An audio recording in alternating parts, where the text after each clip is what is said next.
안녕하세요. 그동안 사연을 듣던 청취자였는데 이번에는 제 이야기를 들려드리려고 합니다. 저는 성북구에 살고 있는 30대 여성이고 이혼해서 부모님과 함께 살고 있습니다. 저도 남들처럼 결혼해서 행복한 가정을 만들어 아이 낳고 그렇게 살기를 희망했습니다. 하지만 한 번 깨진 신뢰는 어떻게 해도 다시 붙여지지 않더군요. 지금부터 제가 어떤 결혼 생활을 했고 왜 이혼을 했는지 잘 들어봐 주세요. 저의 어린 시절은 혼자일 때가 참 많았습니다.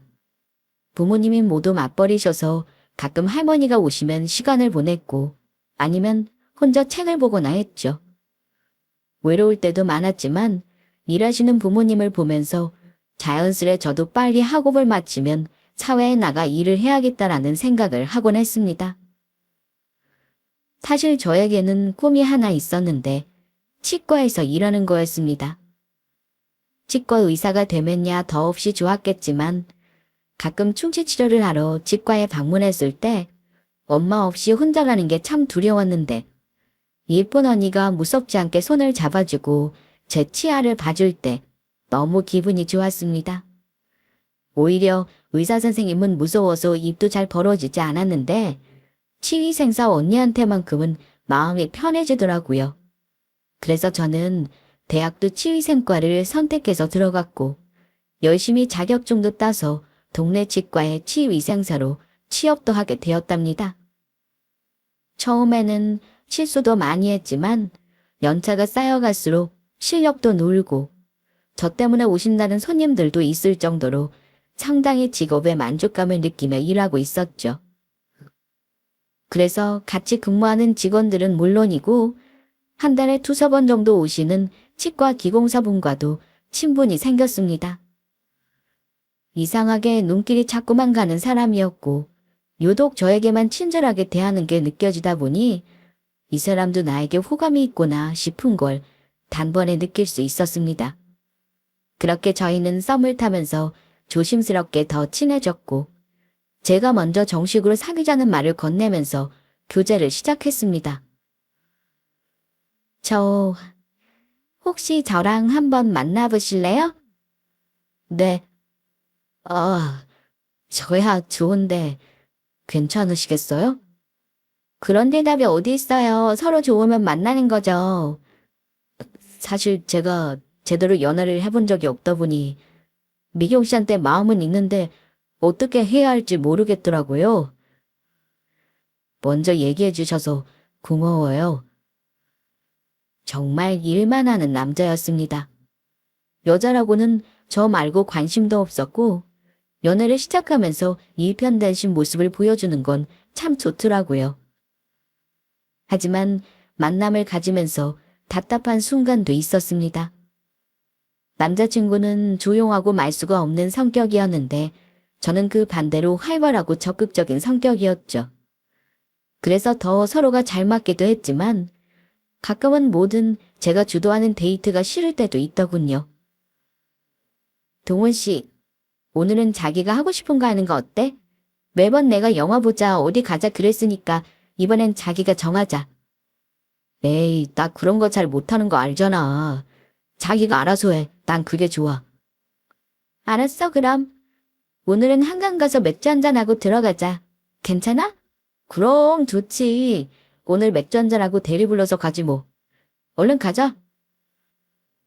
이런 식으로 뭔가를 정할 때면 거의 제 의견대로 따를 때가 많았습니다. 처음에는 제 의견에 존중해주는 것만 같아서 좋았지만 매번 제가 하자는 대로 하니 조금은 답답하더군요.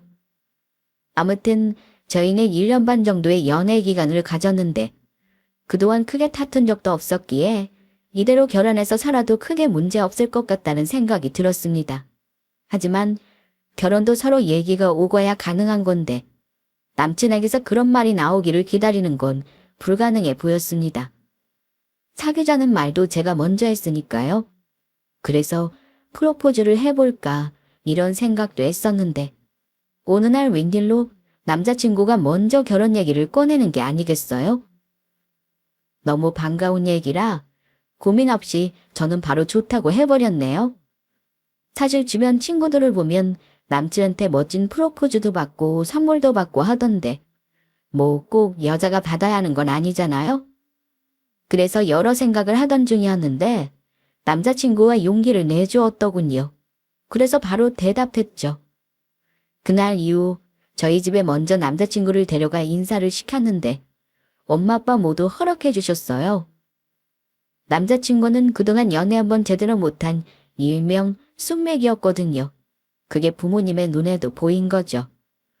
착하고 순수한 면도 있고 또 저밖에 모르는 사람이라 그걸로 충분하다고 해주셨습니다.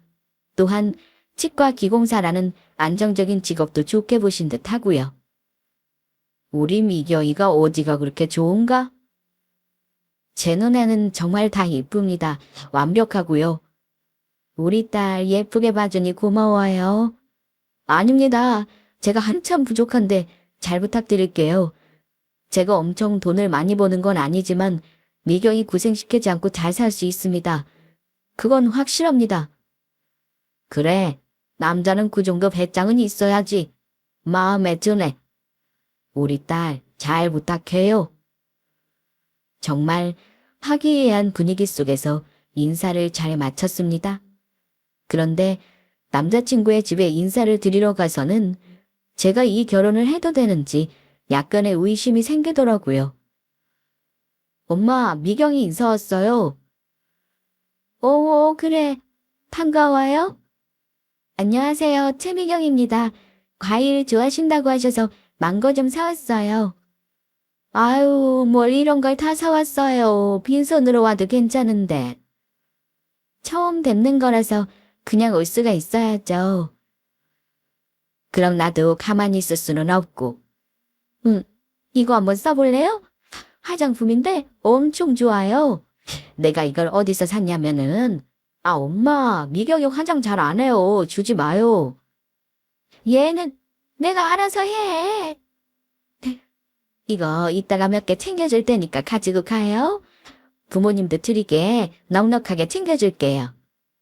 아, 네, 감사합니다. 남자친구의 집에 인사를 드리러 갔을 때 놀랐던 건 집에 같은 브랜드의 화장품이 엄청나게 많았다는 점이었습니다.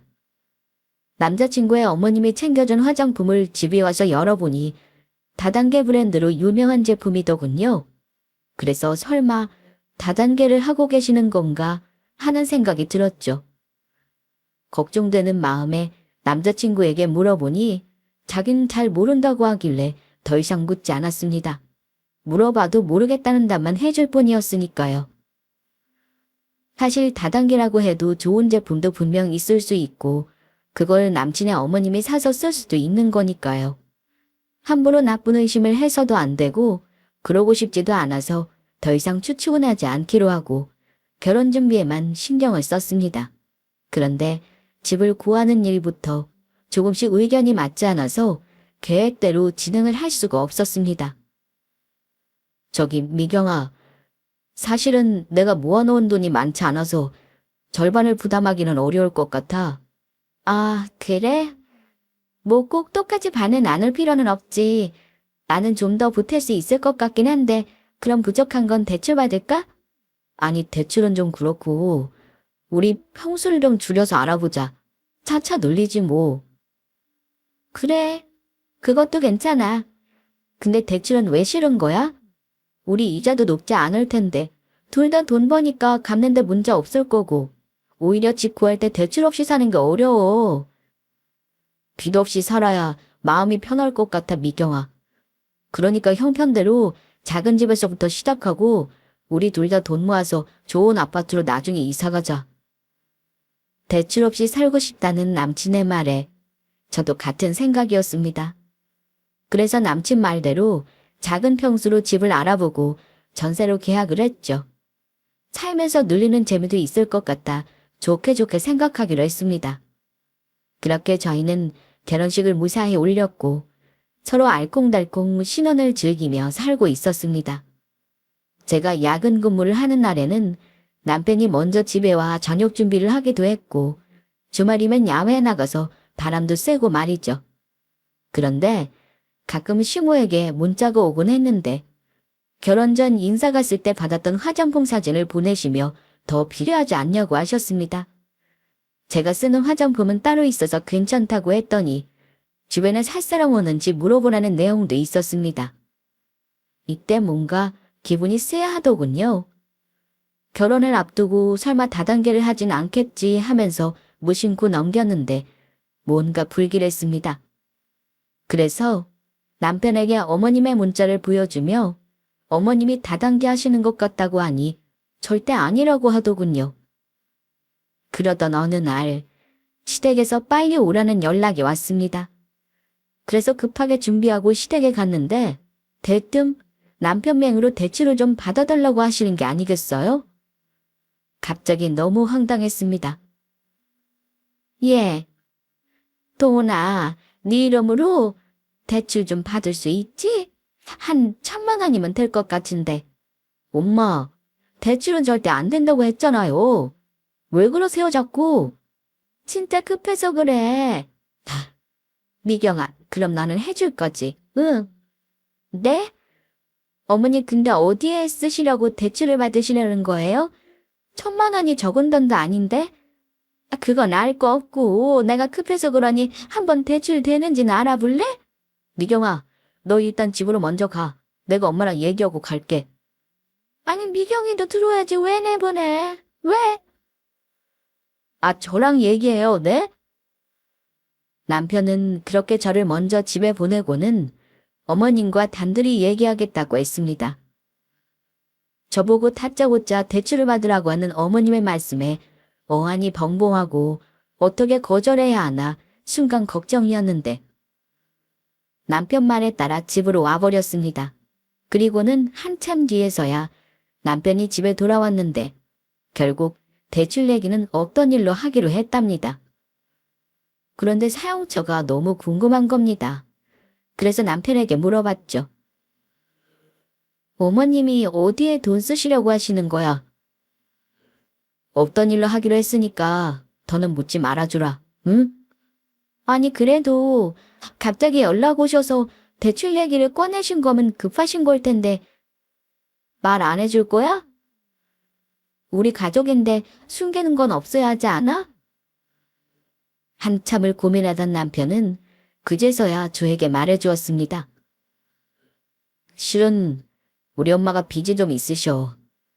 내가 너 만나기 전부터 월급 받으면 200만 원씩 엄마를 드렸거든? 다 저금해 줄 거라고 하면서 엄마가 달라고 하셔서 말이야. 근데 우리 결혼 준비할 때 내가 그걸 알아버렸지. 엄마가 그 돈을 다 써버리고 한 푼도 안 남은 걸. 그래서 내가 조금씩 통장에 모은 돈 외에는 아무것도 없었어. 집 구할 때도 내가 너만큼 보태지 못했던 것도 다 이런 이유 때문이고. 그리고 원래 있던 빚은 제대로 갚지도 못하고 아직도 가지고 계신 모양이야. 엄마가 빚 갚아야 하니까 대출을 내달라고 그러신 거고. 그동안 자기가 200만 원씩 드렸으면 적은 돈도 아닐 텐데 그걸 다 어디에 쓰셨다는 거야. 엄마도 이것저것 돈 쓸 때가 많으시겠지. 사고 싶은 것도 많으실 테고. 일은 안 하시는데 돈이 어디 있겠어. 나한테 받는 게 전부인데. 아무튼 너 신경 쓰게 해서 미안하다. 남편은 그저 어머님이 돈을 여기저기에 써서 빚까지 생겼다고만 하고는 더 이상 말을 해주지 않았습니다. 뭔가 더 있는 것 같다는 생각이 들었지만 더 물어봐도 얘기해주지 않을 것 같았습니다. 그렇게 한동안 시댁에서는 연락도 거의 없었고 오더라도 돈 얘기는 하지 않으셨습니다. 그래서 잘 해결되고 있나 보다 하고 생각했죠. 저는 계속해서 치과에 근무하고 있었고 남편 역시 치과 기공사로 열심히 일하며 돈을 모아나갔습니다. 같이 돈을 벌기 때문에 여유가 있었지만 결혼 때 30평대 아파트를 꼭 사야지 했던 때를 생각하며 악착같이 돈을 모아서 꼭 필요한 곳 아니면 버는 돈은 서로가 각자 저축을 했습니다. 여보, 이번에 자기 운동화 하나 살까? 너무 낡았는데? 좀 더 신어도 될 것 같은데? 그리고 나 일할 때는 구두 신고 다녀서 운동화는 천천히 사도 될 것 같아. 자기는 신발 하나 사자. 나야 뭐 근무하면서 치과에서 주는 신발 있어서 괜찮아. 아, 우리 이러다 돈 빨리 모으겠다. 자기 얼른 이사 가고 싶지? 사실 평수가 좁긴 해도 살만해. 근데 구축이라 곰팡이가 좀 있으니까 신축해서 살고 싶긴 하다. 자긴 안 그래? 난 어디든 괜찮지. 자기랑 있으면. 남편은 결혼 후에도 여전히 저만 보고 살았고 치모의 돈 얘기만 아니면 크게 고민거리 없이 살 수 있을 것 같았습니다. 그러던 어느 날 엄마에게 전화가 왔습니다. 미경아, 지금 바빠? 아니요, 괜찮아요. 무슨 일 있어요? 다른 건 아니고 이번 주말에 할머니 제사야. 너 몰랐지?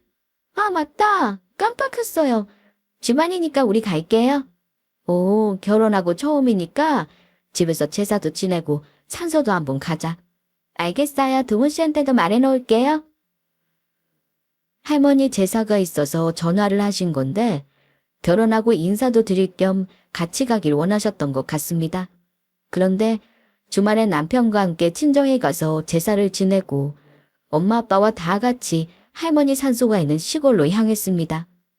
아주 어릴 때 몇 번 가본 게 전부라 잘 기억이 나지 않았는데 아빠는 자주 다녀가셨는지 할머니 산소가 있는 위치를 정확히 알고 계시더군요.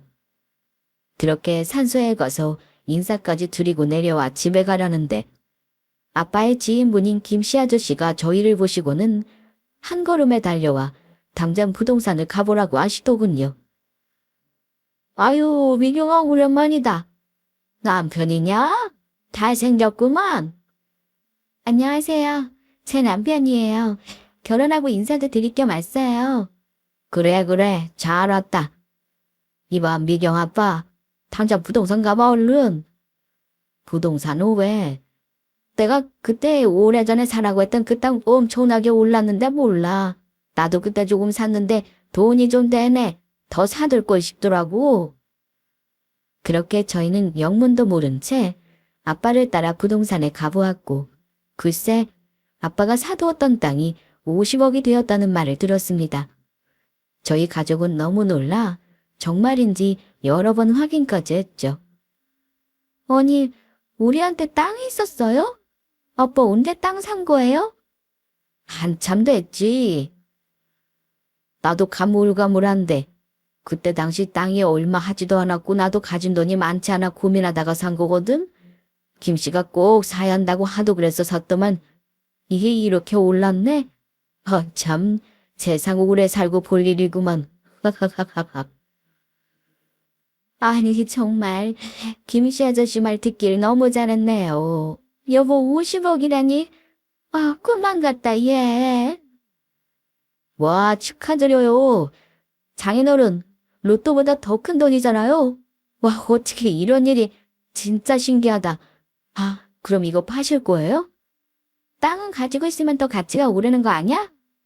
그러다 떨어지면 어쩌실 거예요 장인어른? 글쎄 나도 고민이네. 갑자기 큰 돈이 생겨서 얼떨떨하고 말이야. 일단 집으로 올라들 가자. 저희는 모두가 놀랐고 그저 좋기만 했습니다. 그렇게 할머니 산소에서 각자 차를 타고 집으로 돌아오는데 차 안에서 남편이 이런 말을 하더군요. 미경아, 그럼 장인어른이 자기한테도 돈 좀 주시려나? 50억이면 엄청 큰 돈인데. 와, 나 아직도 안 믿어줘. 꿈 같아. 나도 그래. 정말 꿈인지 생신지. 근데 난 그 돈 안 바래. 아빠 땅이지 내 땅 아니잖아. 자기도 너무 바라지 마. 기대가 크면 실망도 큰 법이잖아. 아빠가 알아서 하게 두자. 알았지? 그거야 당연하지. 근데 한두 푼도 아니고 50억이니까 딸한테도 좀 나눠주지 않겠나 싶은 생각이 들어서 말이야. 그런 일은 없으려나? 남편은 집에 오는 내내 계속 땅 얘기를 했습니다. 하지만 저는 더 이상 신경 쓰지 않았죠. 사실 저는 지금 하는 일로도 충분히 먹고 살만하고 남편이 버는 돈도 적지 않아 생활하는데 어려움도 없었습니다. 엄마 아빠 두 분이서 계속 일만 하며 사셨는데 이제 그 돈으로 여유롭게 노후 준비를 하면 되겠다 싶은 생각이 들었습니다. 그렇게 저는 다시 일상으로 돌아와 치과에서 근무하고 있었는데 한동안 연락이 없었던 시모가 갑자기 저에게 전화가 왔습니다. 꼭 만나야겠다고 하면서요. 그래서 시댁으로 제가 찾아갔습니다. 미경아, 어서 와라. 아, 예. 너 그거 사실이니? 우리 동훈이가 그러던데 너희 아버지가 50억이 생겼다면서? 얼마나 좋으시겠니 그래. 네. 언제 시모에게 얘기를 했는지 정확하게 다 알고 계시더군요. 남편은 시모에게 아빠가 사둔 땅 얘기부터 그 땅이 올라서 50억이 됐다는 얘기까지 전부 했습니다. 자기, 그래서 말인데 내가 좀 급해서 그러는데 너희 아버지한테 말해서 나 돈 좀 빌릴 수 없을까? 사돈 지간이니 이자 없이 빌려주면 좋겠는데 50억 벌었으니 바로 해주시려나. 어머님, 그게 제 돈은 아니라서요. 제가 함부로 말씀드릴 사안은 아닌 것 같아요. 죄송해요. 예. 넌 사돈 어른한테 물어보지도 않고 그렇게 말을 하니? 내가 빚이 좀 있는데 그것 좀 갚아줄 수 있는 거 아니야? 그럼 우리 도훈이가 나한테 더 이상 돈 안 줘도 되고 좋지 않니? 넌 어쩜 그렇게 생각이 짧아 그래? 계속 내 아들 돈 쓸 수 없어서 그래? 돈이요? 동훈 씨가 어머니께 무슨 돈을 드렸다는 거예요? 아니, 뭘 했어? 나한테 150만 원씩 꼬박꼬박 돈 주고 있는데 너한테 말 안 했나 보구나? 응. 일단 내가 원하는 건 빚 갚아주는 거 그것뿐이다.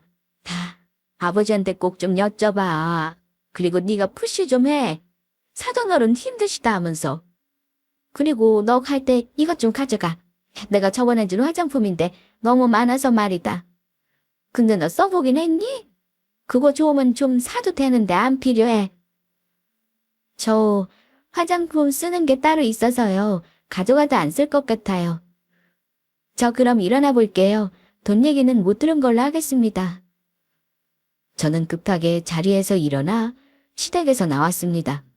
그런데 끝까지 제 뒤에서 돈 좀 해달라는 말을 하시더군요. 전 빚 갚아달라는 말도 듣기 거북했지만 남편이 시댁에 저 몰래 돈을 주고 있었다는 사실부터 확인하고 싶었습니다. 마음이 급한 나머지 남편에게 바로 전화를 걸었는데 회식이 있어서 늦는다고 하더군요. 어쩔 수 없이 집에 오면 물어볼 생각에 일단 집으로 갔는데 궁금하고 답답해서 미칠 지경이었습니다. 그러다 남편에게 전화가 오더니 책상 서랍에서 명함 하나를 찾아서 전화번호를 불러달라고 하길래 살펴보다가 통장 뭉치를 발견했습니다. 일단 남편에게는 명함에 나온 연락처를 말해주고 전화를 끊었고 그렇게 발견한 통장 뭉치를 하나하나 살펴보았습니다. 그런데 정말 퇴근 통장에서 어머니께 150만 원씩 다달이 이체가 된 내역이 있더군요. 너무 기가 막혔습니다. 시댁에 용돈을 드리는 것까지는 이해합니다. 그런데 저에게는 말 한마디도 하지 않았고 150만 원씩 이체된 거 외에도 중간중간 300만 원, 500만 원 이런 식으로 큰돈도 이체된 게 찍혀 있더군요. 저희가 아직 서로 통장을 합치지 않았고 서로의 연봉만 알고 있는 상태였는데요. 그래서 남편이 돈 좀 모았겠다 생각만 했었는데 시모에게 수시로 돈을 보내 통장 잔액도 그리 많지 않았습니다. 이번 일은 도저히 그냥 넘어가면 안 될 것 같아 남편이 들어올 때까지 기다렸는데 새벽 3시가 넘어서야 들어왔습니다. 그리고 저는 현관에 들어선 남편 얼굴에 대고 통장을 들이밀었습니다. 자기야, 이거 뭐야? 통장에 찍혀있는 돈 어머님한테 보냈던데? 어? 이걸 왜 봤어? 나 없을 때 혹시 내 물건 뒤지는 거야? 내가 그럴 사람이야? 자기 연애 때도 길거리에서 주는 전단지 거절 못하고 다 받아서 모으고 카드 결제하면 영수증 주는 것도 다 하나씩 모아서 가지고 있는 사람인 거 다 아는데 종이 통장 쓰는 걸 내가 왜 모르겠어? 진작에 알고 있었지. 근데 그동안 한 번도 열어본 적 없어. 아니, 당신 책상 서랍에 있던 것도 당신 명함 찾아달라고 전화와서 그거 찾다가 본 거라고. 야, 그래도 그걸 열어본 건 잘못한 거 아니냐? 맞아. 미안해. 근데 내가 시댁 가서 어머님한테 무슨 말을 듣고 온 줄 알아? 아, 몰라. 나 지금 피곤해. 회식해서 빨리 자고 싶다고. 내일 얘기하자. 아니, 그렇게는 안 되겠는데. 자기 언제부터 시댁에 돈 보낸 거야? 적은 돈도 아니던데. 엄마가 돈이 없다는데 그럼 어떡하냐? 자식이라고는 나 하나뿐이고. 용돈 드릴 수도 있지. 나 그거 이해 못하는 사람 아니잖아. 근데 나한테 왜 말 안 했냐고. 우리 돈 모아서 30평대 아파트 사기로 했잖아. 나 한숨 자고 내일 얘기하자. 내일 주말이니까 일단 나 좀 쉬자. 남편은 그렇게 아무 말도 하지 않으려 했고 안방으로 들어가더니 침대에 누워 바로 잠이 들어버렸습니다. 이 일을 대체 어떻게 해야 하나 생각이 많아지더군요. 시댁에 돈이야 드릴 수 있는데 매달 150만 원씩의 용돈은 좀 크다는 생각이 들었습니다. 거기다 더 큰 액수의 돈도 보낸 건 대체 어떻게 된 건지 궁금하더군요. 남편이 한숨 자고 일어날 때까지 저는 잠 한숨 잘 수가 없었습니다. 뜬 눈으로 나를 새고도 정신이 멀쩡했죠. 이제 얘기 좀 할래? 뭔 얘기? 또 돈 얘기야? 엄마한테 준 돈이 그렇게 아까워? 내가 지금 아까워서 이러는 게 아니잖아. 내가 당신한테 말하지 않고 친정에 매달 돈 들이면 자기 좋아? 나 상관없어. 자기가 벌어다 준다는데 뭘? 일단 그래 알았어. 그럼 통장에 찍힌 300만 원이랑 500만 원 이건 뭐야? 이거 말고도 많이 보냈던데. 대체 어머님 빚이 얼마인 거야? 나한테 우리 아빠 50억 생겼으니 빚 갚아달라고 하시더라. 이게 말이나 되는 거야? 남편은 제 말에 이 한마디를 하더군요. 다단계야. 다단계라니? 엄마가 예전부터 다단계에 빠져서 거기 물건 사느라 빚이 생기기 시작했어. 우리 집에 인사하러 간 날 엄마가 챙겨준 화장품 기억나? 그 화장품이 다단계 거기 거야. 그때 내가 분명 물어봤었잖아. 어머님 혹시 다단계 하시는 거 아니냐고. 근데 자기가 잘 모른다며. 왜 그렇게 대답한 거야? 결혼 앞두고 있는데 다단계 얘기하기가 좀 그렇더라고. 네가 날 안 좋게 볼 것 같고 우리 엄마도 무시할 것 같고. 그럼 그것 때문에 우리 결혼하고 얼마 안 돼서 대출 좀 해달라고 하신 거였어. 맞아. 그래서 대출 안 받는 조건으로 내가 그냥 돈 보내준다고 하고 더 이상 대출 얘기는 하시지 말라고 했어. 어머님의 빚은 다단계 때문에 생긴 거라고 했습니다. 어쩐지 처음부터 인사하러 갔을 때 정말 집안 구석구석 빼곡하게 비싼 화장품이 가득한 게 이상했습니다. 아무리 좋은 제품이더라도 그렇게 쌓아두고 쓰지는 않으니까요. 다단계라는 게 한 번 빠지면 무섭다고 하더니 그 말이 맞았습니다. 시모는 처음 빚이 생겼으면 그만두고 갚을 생각부터 했어야 했는데 어떻게든 돈을 벌 수 있다고 생각했는지 빚이 쌓이는 걸 알면서도 다단계에서 나오지 못한 거였죠. 그럼 어머님한테 우리 아빠 땅이 50억 됐다는 건 왜 말씀드렸어? 그거야 나도 너무 기쁘고 엄마한테 말하는 게 나쁜 건 아니잖아. 말할 수 있는 거 아니야? 해도 돼. 근데 그 얘기 들으시고 나한테 빚 갚아달라고 하시는데 어쩔 거야? 어쩔 거냐고. 그래서 말인데 나도 지금 힘든데 장인어른께 말씀드려서 부탁드리면 안 될까? 뭐라고? 그게 말이 되는 소리야. 남편도 시모와 같은 생각을 하고 있었습니다. 기가 막힐 노릇이었죠. 설사 아빠가 그 돈을 다 저한테 주신다고 해도 안 받겠다고 할 생각인데 사돈네 빚을 갚아준다는 게 말이나 되나요? 물론 상황에 따라 급하면 사돈지간이라도 돈을 빌려줄 수는 있겠죠. 하지만 다단계 때문에 생긴 빚을 갚아달라는 건 이해할 수 없었습니다. 저는 단번에 거절하고 절대 안 된다고 했습니다. 그랬더니 남편은 미안하다고 하면서 엄마가 다시는 그 얘기를 꺼내지 않게 하겠다고 하길래 알겠다고 하고 넘어갔습니다. 그리고 시모에게 다달이 주던 돈도 안 주겠다고 하길래 정말 약속을 지키는지 두고 보기로 했습니다. 그냥 봐주고 넘어가려는 게 아니라 남편이 제게 한 말을 제대로 지키는지 한번 지켜보기로 한 거였죠. 그런데 시모가 한 달 뒤 저희 집에 찾아왔고 또 빚 얘기를 꺼냈습니다. 예, 미경아. 내가 한 달이나 시간을 줬는데 어떻게 됐니?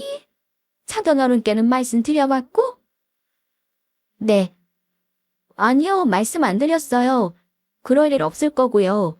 그리고 동원 씨가 아무 얘기 안 하던가요? 무슨 얘기를 해?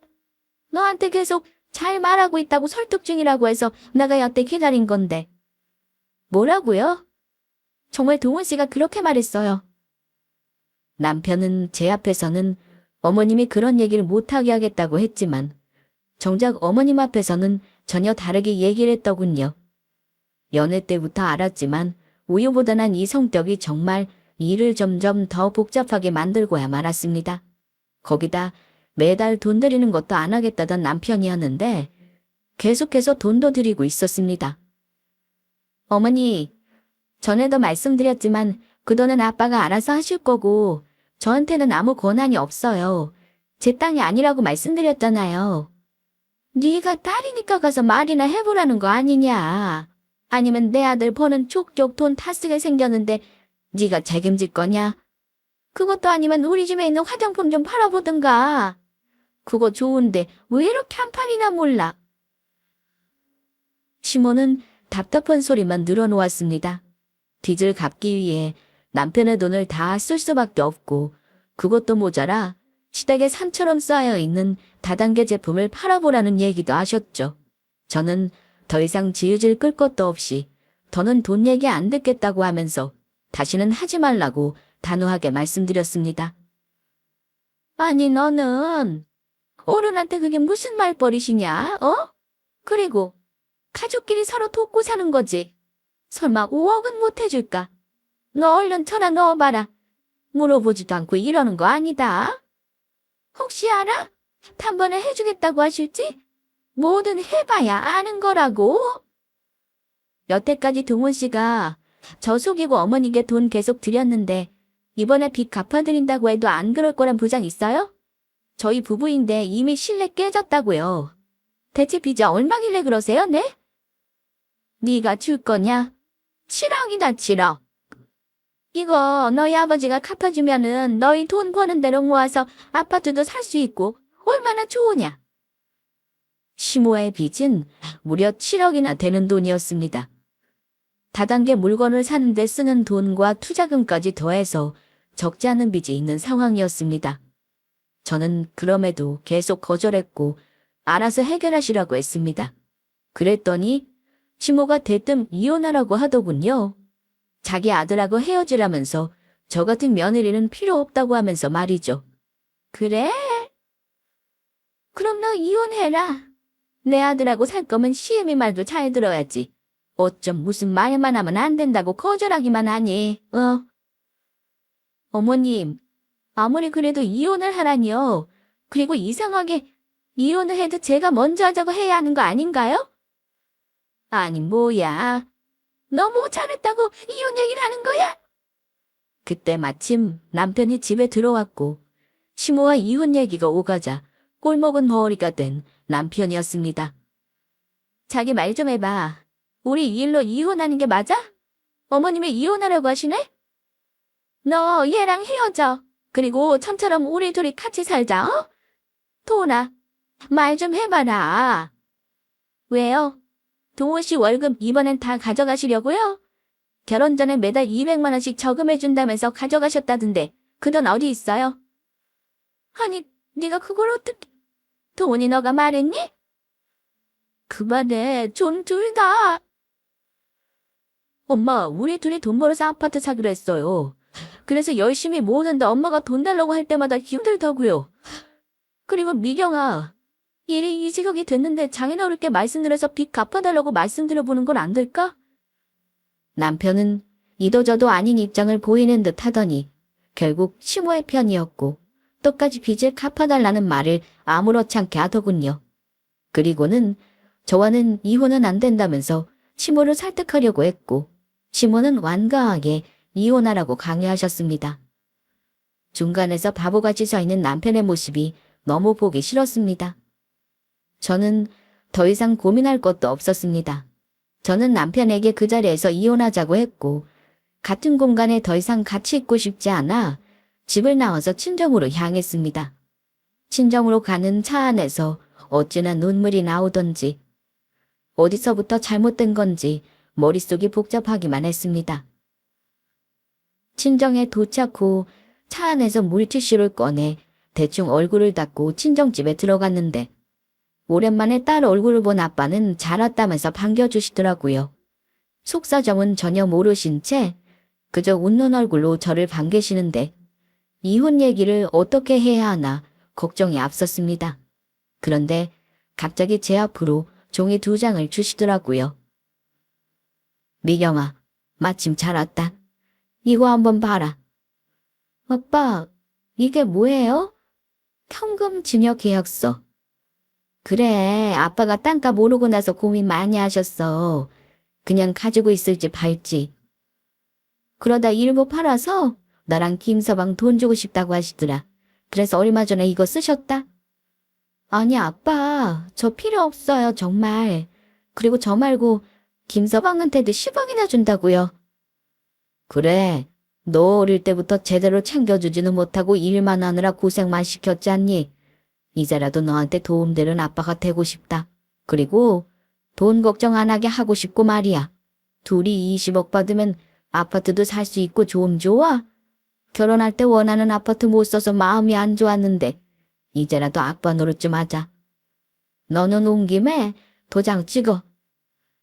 저는 이런 상황에서 결국 부모님께 그동안 있었던 일들을 말씀드릴 수밖에 없었습니다. 시모가 다단계를 내서 빚이 7억이나 된다는 것과 아빠 돈으로 빚을 갚아달라는 얘기까지요. 안 해주면 이혼하라고 했던 시모의 말도 그대로 다 얘기했습니다. 안 그러면 아빠가 남편에게 재산증여를 해주실 테니까요. 그런 일은 절대로 없어야 하지 않겠어요? 예상했던 대로 부모님은 저의 얘기를 들으시고는 너무 놀라셨습니다. 엄마는 눈물을 보이셨고 아빠는 저에게 딱 한 가지 질문만 하셨어요. 미경아, 너 이혼하고 싶으냐? 네, 아빠. 저 마음 정했어요. 이혼할 거고 후회 안 해요. 그래, 해라. 이혼해. 너 그렇게 살라고 결혼시킨 거 아니다. 그리고 내일 당장 너희 시댁으로 가자. 사실 이혼이야 저와 남편 둘이 알아서 해도 될 문제였습니다. 굳이 엄마 아빠가 시모를 만나서 얼굴을 붉히지 않아도 될 일이었죠. 하지만 아빠는 꼭 만나야 한다고 하셨습니다. 다음날 저는 친정에 나서기 전에 남편에게 먼저 전화를 걸었습니다. 시댁으로 갈 거라고 했더니 우리 집으로 오라고 하더군요. 그날 시모는 저희 집에서 그대로 주무신 모양이었습니다. 그렇게 전화를 끊고 준비를 한 뒤 아빠와 저는 저희 집으로 가서 시모와 남편을 만났습니다. 어머, 사돈어른, 여긴 어쩐 일로? 아, 혹시 미경이한테 얘기 들으셨어요? 그거 해결하러 오신 거구나. 그쵸? 어머나. 네, 맞습니다. 얘기 다 들었고 해결할 건 해야죠. 일단 앉으시죠. 미경아, 그러길래 진작 말씀드려보라니까 이렇게 술술 풀릴 것을. 뭐 차라도 드시겠어요? 엄마, 제가 차 내올게요. 그냥 계세요. 아, 이렇게 풀리는구나. 시모와 남편은 저희 아빠가 돈을 해줄 것으로 기대를 하고 있었습니다. 아니, 어쩜 말 한마디 들어보지도 않고 저런 생각을 할 수 있는 걸까요? 저로서는 전혀 이해가 되지 않았습니다.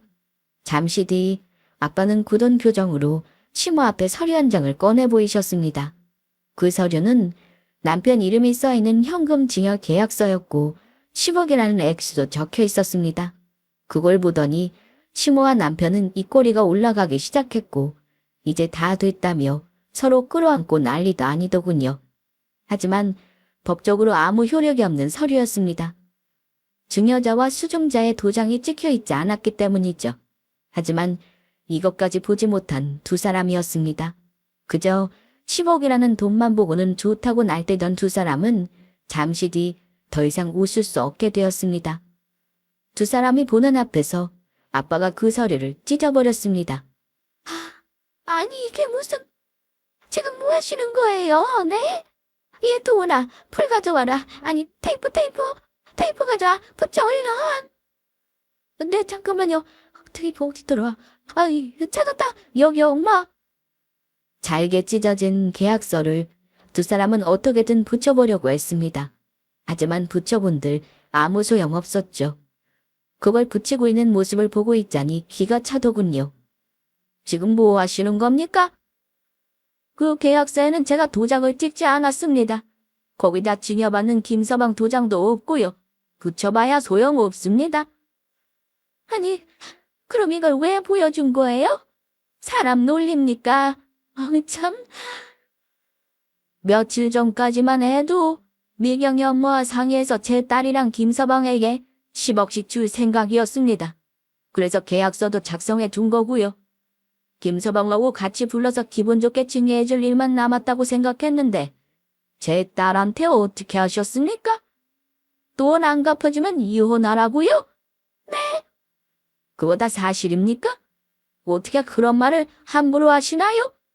아니, 그게 아니라 얘가 말도 안 해보고 계속 거절만 하고 이 시어미를 무시하니까 제가 홧김에 그냥 화가 나서 그런 거예요, 정말. 제가 설마 하나뿐인 며느리가 미워서 그랬겠어요? 이혼이 장난입니까? 자네 생각 한번 말해보게. 장인어른, 전 그냥 엄마가 이혼하라고 하니까. 그리고 이혼 얘기는 엄마가 한 거예요. 야, 우리 아빠가 지금 뭐라고 하셨어? 너 생각을 말해보라고 했는데 왜 엄마 얘기가 나와? 너 전부터 항상 줏대없고 그런 거 알고는 있었는데 이 정도였냐? 미경아, 그게 아니라 엄마도 힘드니까. 난 아들이고 내가 뭘 할 수 있겠어. 시모는 이 와중에 안절부절 못하면서 계약서를 어떻게든 살려보려고 붙이고 있었습니다. 그렇게 겨우 붙여진 계약서를 내밀더니 도장을 찍으라고 하더군요. 남편에게는 도장 가져오라고 하고 그 말에 남편은 또 도장을 들고 나왔고요. 정말 한심한 모자 그 자체였습니다. 제 아들은 도장 찍었으니 사돈어른 얼른 찍으세요. 사인도 되지 않나요? 도장 없으면 사인이나 지장이라도 이거 보세요. 뭐 하시는 겁니까? 이런 집안에 내 딸을 둘 수도 없으니 자네는 당장 내 딸하고 이혼하게. 그리고 그 서류에 제가 도장 찍는 일은 없을 겁니다. 미경아, 일어나라. 아빠는 덕지덕지 붙여진 계약서를 다시 찍고 구겨서 시모 얼굴에 던져버렸습니다. 시모는 자존심도 없는지 그 와중에 그 종이를 또 주우려고 하더군요. 저는 그렇게 아빠와 함께 집을 나왔습니다. 엘리베이터를 기다리고 있는데 집 안에서 시모가 통곡하며 우는 소리가 들렸습니다. 어찌나 크게 울던지 앞집에서도 문을 열고 나와볼 정도였습니다. 남편은 그날 이후 하루도 빠짐없이 저에게 전화를 해왔습니다. 미경아, 나 좀 받아주면 안 돼? 엄마가 집에도 안 가시고 나 너무 힘들다. 나 출근도 못하고 있어. 이러다 직장도 잃을 판이야. 받아주라는 어이없는 말 다시는 하지 마. 그리고 어머님 두고 출근하면 되지 왜 못 가는데. 엄마가 우리 아파트 사람들한테 화장품 팔러 다녀. 관리실에서 하지 말라고 전화 오는데도 내가 출근했을 때 자꾸 그러니까 어딜 가지 못하겠다고. 쓸데없는 말 할 거면 전화하지 마. 그리고 이혼서류 작성은 했니? 빨리 써서 보내라. 저는 그렇게 할 말만 하고 끊었습니다. 하지만 전화나 문자 그리고 톡까지 정말 하루에도 얼마나 많이 오던지 미칠 지경이었죠. 아직 완전히 이혼한 게 아니어서 연락을 안 받을 수도 없는 상황이었습니다. 며칠 뒤에는 장문의 문자가 와 있었는데 사실 시모가 시부와 이혼한 이유도 다단계 때문이었다고 했습니다. 돈을 많이 벌 수 있다는 친구 말에 속아 시작했다가 물건을 많이 사들이면서 집안 재산을 거덜내고 그래서 그 당시 빚을 갚아주는 조건으로 시부가 이혼을 하자고 했답니다. 한세코 이혼만은 절대 안 된다고 했던 시모였는데 빚을 대신 해결해준다고 하니 도장을 찍은 거랍니다. 그렇게 빚을 다 갚게 된 시모는 정신을 차리는가 했는데 또다시 다단계를 시작해서 빚이 생기고 반복된 겁니다. 남편은 엄마가 말린다고 들을 사람도 아니어서 아무 말도 못했다고 합니다. 돈을 달라고 하면 줄 수밖에 없었다면서요. 시부 역시 이혼 후에도 가끔 연락을 하고 지냈었는데 정신을 못 차린 걸 알고는 아예 연을 끊었다고 했습니다. 이 문자를 보고는 제가 답장을 했는데 어머님이 다단계에서 나와서 새롭게 인생을 사시려면 경제적 지원을 해주면 안 된다고 했습니다.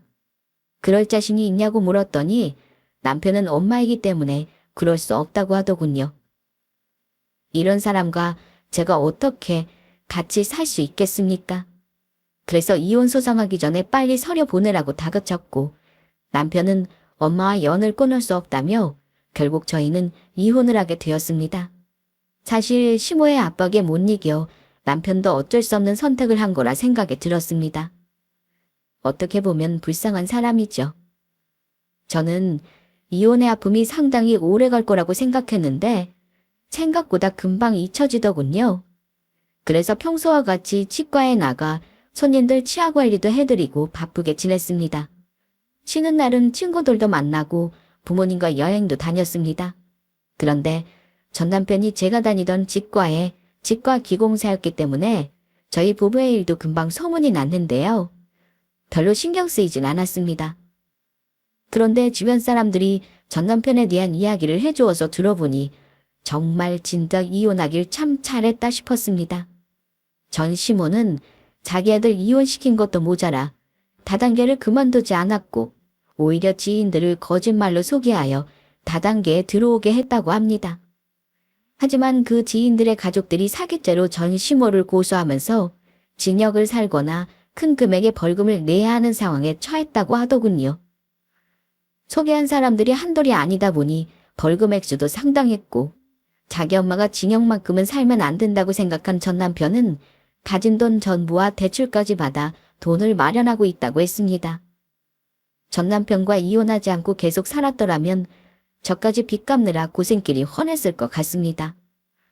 저는 사실 저희 부모님을 보면서 어린 시절 저와의 추억은 많지 않더라도 두 분 사이가 좋으셔서 결혼하면 부모님처럼 사이 좋은 부부로 살고 싶다는 생각을 했습니다. 그렇지만 전 남편 같은 사람과는 도저히 그런 부부가 될 수 없었죠. 막상 이혼을 해보니 인생이 무너지는 것도 아니었고 오히려 너무 홀가분해서 하길 잘했다 싶습니다. 앞으로 누군가 만날 때는 정말 신중하게 선택하게 될 것 같아요. 물론 지금은 혼자서 인생을 좀 더 즐기고 싶은 마음이 큽니다. 그리고 한 가지 배운 점이 있습니다. 나중에 결혼해서 아이가 생겨 부모가 된다면 내 자식은 절대로 힘들게 하지 않아야겠다는 점입니다. 무엇이든 해주고 싶은 게 부모 마음일 텐데 하나라도 더 뺏어가려고 했던 전 시모는 아직도 이해할 수가 없네요. 제 이야기는 여기가 끝입니다. 현재 저는 너무나도 행복하게 살고 있고 앞으로도 꽃길만 가득할 거라 생각합니다. 여러분들의 인생에도 언제나 즐거움만 가득하길 바랍니다.